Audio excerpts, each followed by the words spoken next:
You can't hide, bitch.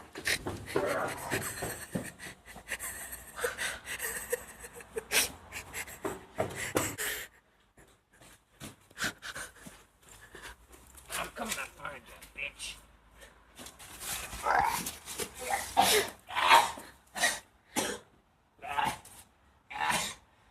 Scary Terry's had enough, bitch.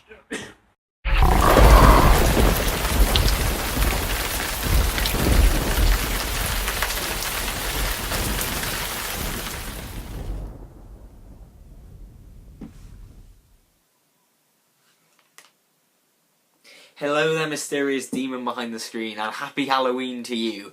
Yes, it's that time of year again where we get together and celebrate all things evil. So what better way to do it than do the cliche right of doing the scariest Doctor Who monsters that the show has ever had to offer in its 50+ year history.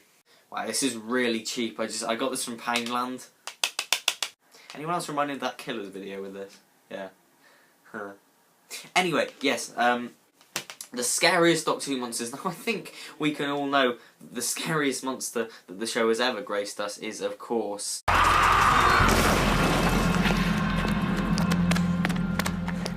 Oh, what's the matter? Have you given up so soon? Nightmare fuel right there. Even though I love that story. Unashamedly.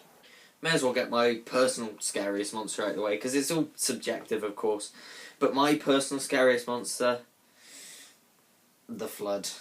Ever since I first saw these things, I've had a quite a terrifying fascination with them. I think it's Maggie that scares me the most, because she's just got the human eyes, and it's just so unnerving to see that on this weird, cracked-mouthed monster, but it's still human.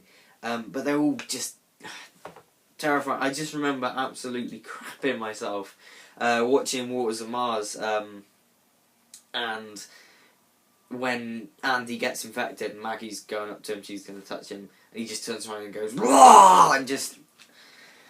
It is terrifying, and I'm not going to lie, like, Waters of Mars is one of my favourite stories now. Definitely, probably my favourite. Definitely, probably. But up there with one of my favourite 10th Doctor stories. But for a while I wouldn't watch it, because they can be terrifying, man. Seriously, it's the noises they make as well when Maggie comes out of the chamber and she just goes, it's all silent apart from the alarm, and she just goes, and it's like, oh my god, that's horrific. But it's really good. Production team did a really good job at actually bringing those to life. For a Poundland toy, this is actually pretty cool. I mean, it can move and stuff. I feel like actual Freddy Krueger minus the child murdering part. Whatever. Next monster, undeniably, the Autons. Now, I think this is the case where the classic series really did make these guys a lot scarier. I feel like the classic series had more common types, like they had wigs on and stuff, and it was like... It's of that time where sort of mannequins in the 70s were quite creepy and quite unnerving, and as a result of that, it just makes them really just eerie. And the way they move, they just move normally, they just walk, like, obviously because it's a person in a suit, but I feel like because they walk normally and walk like humans, it's more terrifying because it's more closer to home. The new series ones, while still really creepy because they were sort of had that more blank expression, I feel like they walked almost too, like they walked like that, and obviously, you know, when the consciousness died, they just, like, I don't find that movement creepy, whereas the 70s one, it's, you know, like I say, it's that human movement which makes it, you know, creepy, and it's the classic Doctor Who thing of taking something that is perfectly innocent in the real world, but adding this Doctor Who twist to it, where it actually makes it, like, you know, really, really terrifying. And yeah, I just, the Autons are really great, and maybe they have though. Like I was gonna say they haven't fulfilled their full potential, but what else could you do with mannequins that come to life? You couldn't really do much beyond what they've already done, and I think it was a good choice to use them when Rose happened because they didn't. It's a good distance enough from the classic series. Like they're not a recognisable monster if you're not like big into the classic series, but they're that sort of root tied to it that it it has that edge to it, so it has a little bit of a tie to the classic series while still making it its own. So I think it was a really good choice to actually bring them back for the new series. Varying levels of success, of course, with like in Pandorica's Open, they talk in that, like the Roman soldiers, the Pandorica is ready, and it's like, I don't think they should talk. Those are different, obviously, because they're living plastic duplicates, implanted with the memories of Amy, so that they blend into the time and Laura trap for the Doctor. By the big legion of monsters that come around. And trap the Doctor cannot resist. But yeah, the Autons are just undeniably one of Doctor Who's best and most scary monsters. Praise be the Lord of Hallows Eve, the Lord of Darkness is here! And that was fun. God, this video is a bit cringy, but whatever, it's Halloween, I'm having fun. And I didn't go off frame, so that joke didn't work. Ha! This is complete chaos, and this basically should be saved for a blooper reel. Whatever, it's in the whole thing. So, the next monster I've picked out on my little list of monsters that creep the hell out of me is, of course, Crinoid. Yeah. You don't often see the Crinoid on Scariest Monsters list. And I can sort of see why. Apart from being physically intimidating, they're not all that scary. I'm on about the Crinoid that's, that's, like, half mutated. The half mutated Crinoid where it's on, I watched Caesar doing recently, where it's on the what's his face? Is it Charlie? I can't remember. It's on the guy, and you can still see his eyes, and he's wandering around in like obviously it looks like a rubber suit, but it looks really good, and he's wandering around and stuff.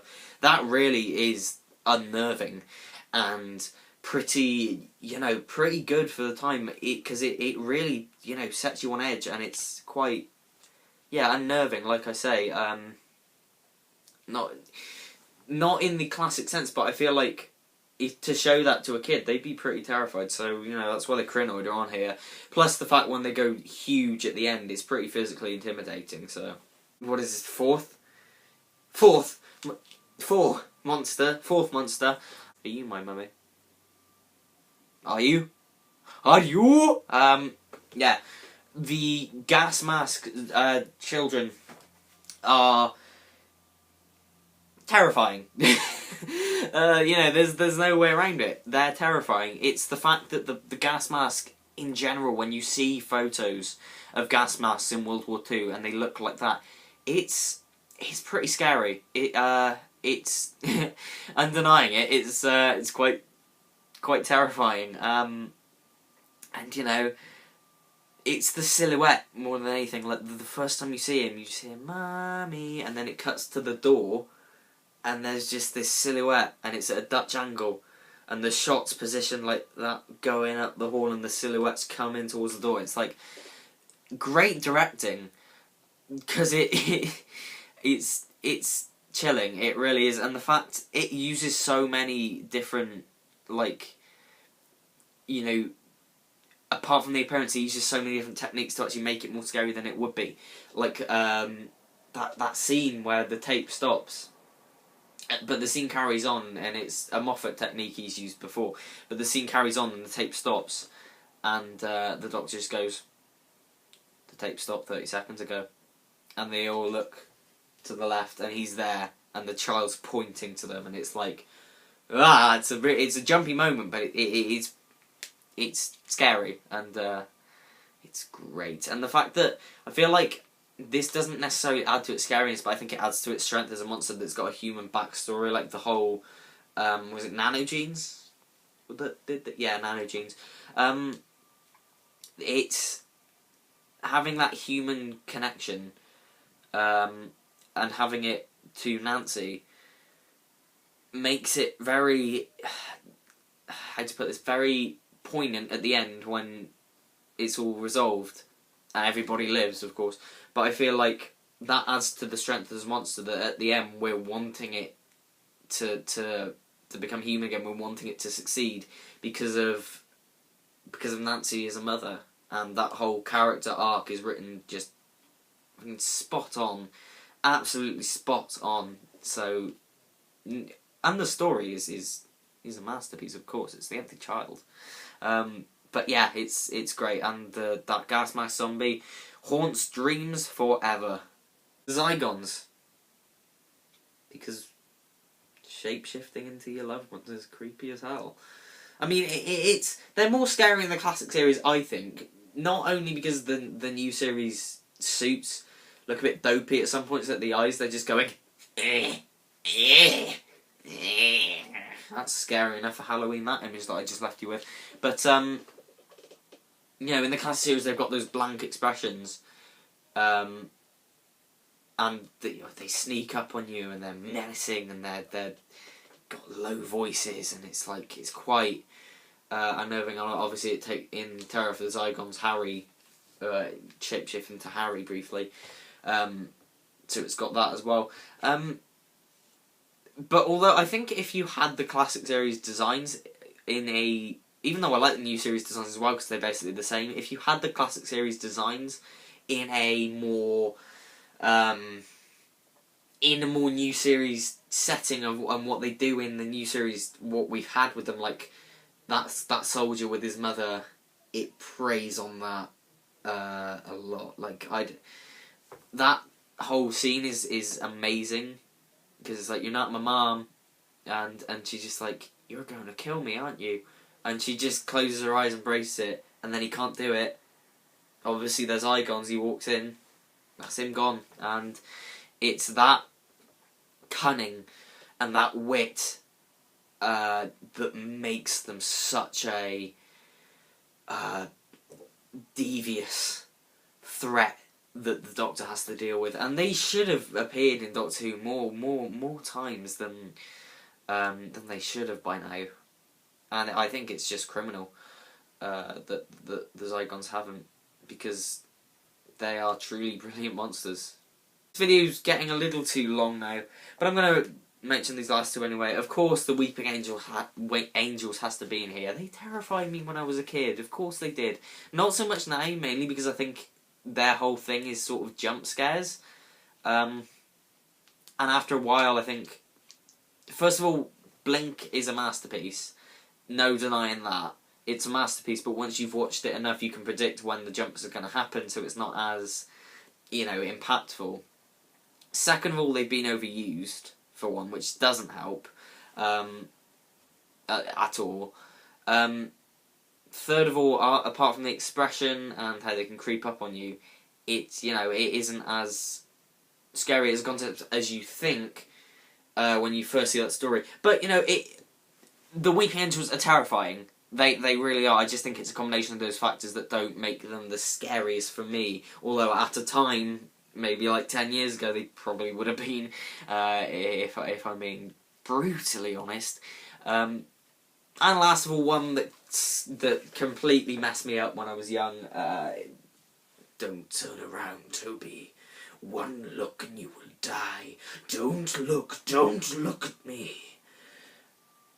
I was scared to look behind me, just for watching that as a really small child.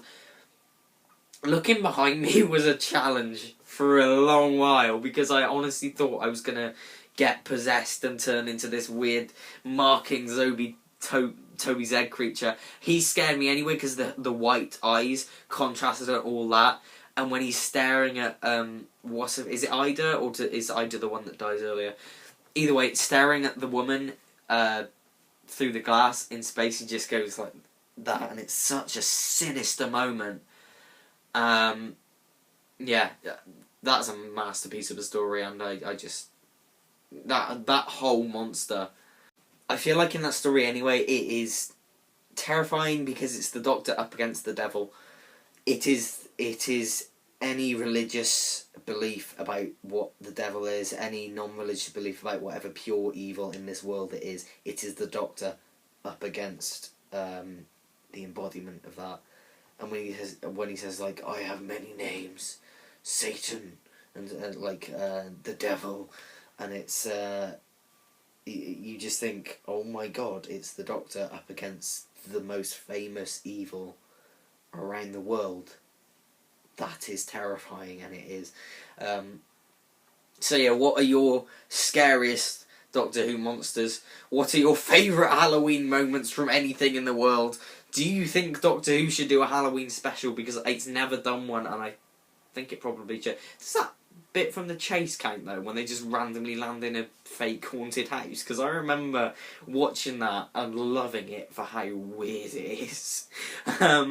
So that may count. But do you think Doctor Who should do a fully fledged Halloween special at some point in its life? Because I wouldn't mind that, if I'm being honest. But yes, have a great Halloween. I've been the Gargantuan Pumpkin, and I'll see you in your nightmares.